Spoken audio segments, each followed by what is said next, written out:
Hello students, I will continue to discuss the term Renaissance in this video. So in this video we will see what were the developments that were made during the time of Renaissance. So the first development was in learning, the new learning. There was the new learning.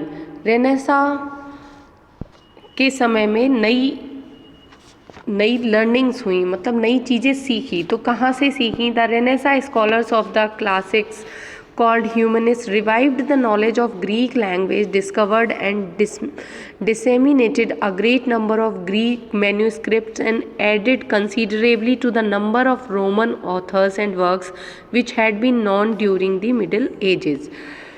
So जो renaissance के time के जो authors थे उन लोगों ने क्या किया कि उन्होंने जो ग्रीक और रोमन लैंग्वेज थी और उनमें लिखा गया जितना भी साहित्य था, जितना भी लिटरेरी वर्क था, उसको रिवाइज्ड किया, उससे कुछ चीज़ें ग्रहण करने की कोशिश की. ग्रीक और रोमन साहित्य से नई लर्निंग्स बाहर आई. And then the result was to open up a sense of the vastness of historical past as well as to enlarge immensely the stock of ideas, material, literary forms and styles available to Renaissance writers. और इससे क्या हुआ कि renaissance के time में जो writers हुए उनके पास एक बहुत बड़ा हिस्टोरिकल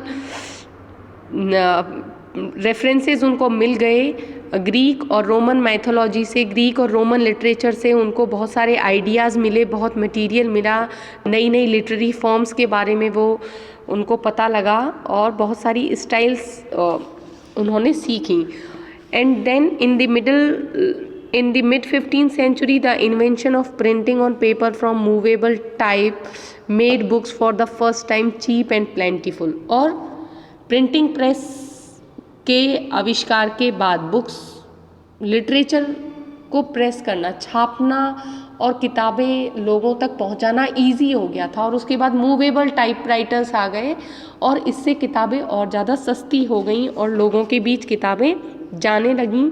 सो बुक्स पहली बार इतनी सस्ती और बहुत ज़्यादा मात्रा में लोगों को उपलब्ध थी. And flood of publication ancient and modern poured from the presses of Europe to satisfy the demand of expanding population who had learned to read.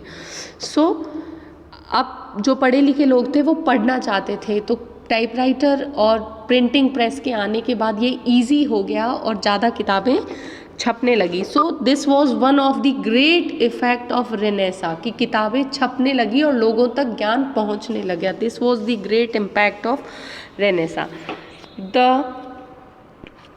The humanistic revival sometimes resulted in pedantic scholarship, sterile imitations of ancient works and styles, a rigidly authoritarian rhetoric and literary criticism. And this was the most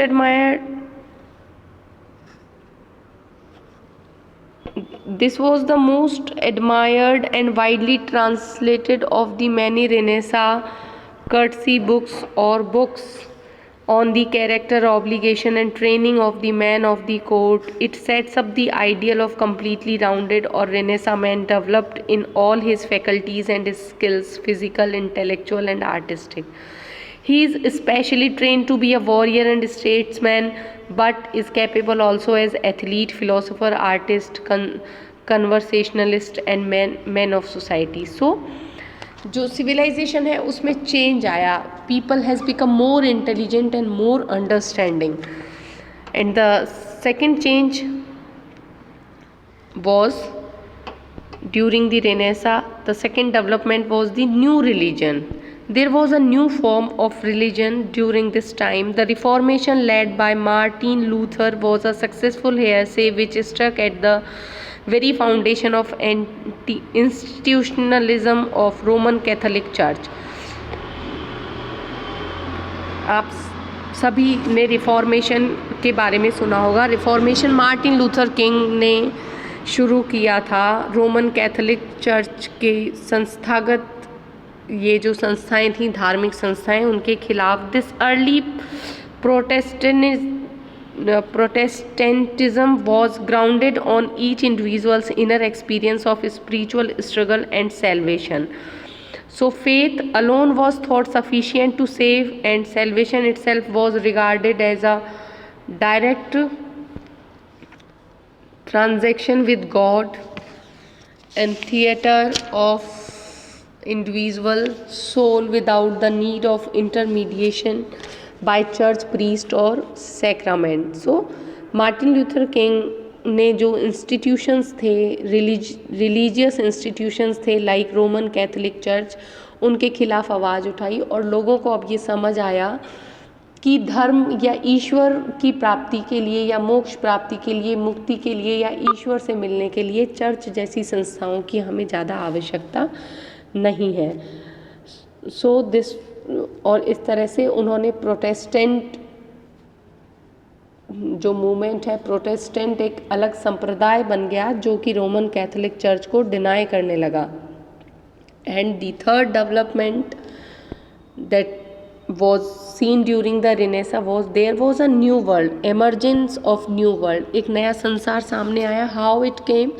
In 1492, Christopher Columbus, acting on the persisting and widespread belief in the old Greek idea that the world is a globe, sailed west to find a new commercial route to the east, only to be frustrated by the unexpected barrier of a new continent. So Christopher Columbus, उन्होंने 1492 में अपनी यात्रा शुरू की और east की और पूर्व की ओर, जिससे वो नए व्यापारिक रूट्स की खोज कर सकें और अंत में उन्हें एक नया महाद्वीप मिला.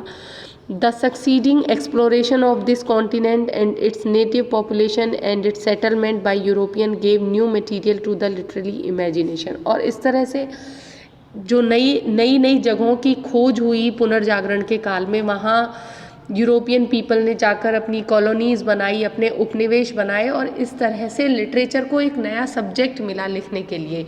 नए लोगों के बारे में new land, new people and the new subject they got for their writings. The magic world of Shakespeare's The Tempest, for example, as well as the treatment of its native inhabitant by Prospero and others, is based on a contemporary account of shipwreck in Bermuda and other writings about voyages to the New World. और how the exploration of new land affected the writing, कि किस तरह से नई जगहों की खोज ने राइटिंग को इफ़ेक्ट किया, ये बताने के लिए उदाहरण दिया है शेक्सपियर के द टेम्पेस्ट नाटक का, जिसमें जब प्रॉस्पेरो और अन्य लोग एक द्वीप पर फंस जाते हैं और वो किस तरह से वहाँ के लोगों से व्यवहार करते हैं.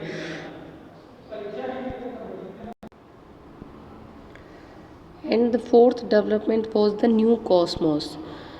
Cosmos means Brahmand. So before Renaissance there was many ideas about the cosmos, and the cosmos of medieval astronomy and of medieval Christian theology was Ptolemaic, and they pictured as a stationary earth around which rotated the successive spheres of the moon, the various planets and the fixed stars. मतलब कि पहले ऐसा मानते थे Christianity में कि अर्थ जो है वो स्थिर है और वही बीच में है इस पूरे संसार के, और मून्स और प्लैनेट और सभी इसके चारों ओर घूम रहे हैं. But in 1543 Copernicus published his new hypothesis concerning the astronomic system, और उसके बाद कॉपरनिकस ने एक थ्योरी दी 1543 में. अकॉर्डिंग टू दैट कॉपरनिकन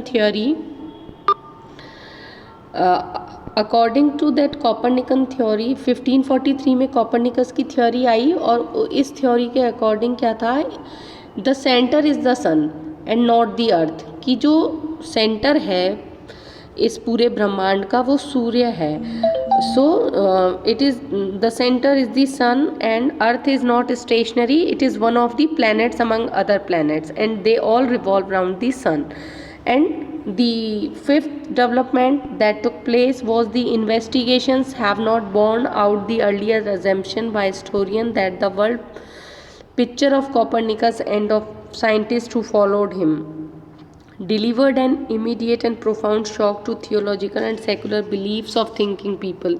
So जब अचानक से कोपरनिकस थ्योरी आई तो जो फिलोसोफर, जो दार्शनिक आदि जो पुराने विचारों में बिलीव करते थे, उनके लिए ये एक धक्का देने वाली थी.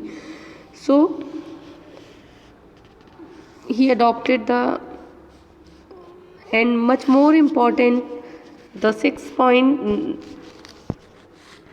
much more important is in the long run was the effect on opinion of general principles and methods of the new science developed by great successors of Copernicus in late 16th century, such as physicist Johannes Kepler, Galileo, English physician, physiologist William Harvey. So new scientific inventions were came into existence during this time. बहुत सारी तरह तरह की theories science से related आने लगी, जिससे जो धर्म है उसका पलड़ा हल्का हो गया था. So in the universe of Descartes and the new science consisted of extended particles of matter which moved in space according to fixed mathematical laws, free from interference by angels, demons, human prayer or occult magical powers. This universe was, however, subject to the manipulations of experimental scientists who set out in this way to discover the laws of nature, and who, in the phrase of English thinker Francis Bacon, had learned to obey nature in order to be her master. In Descartes and other philosophers,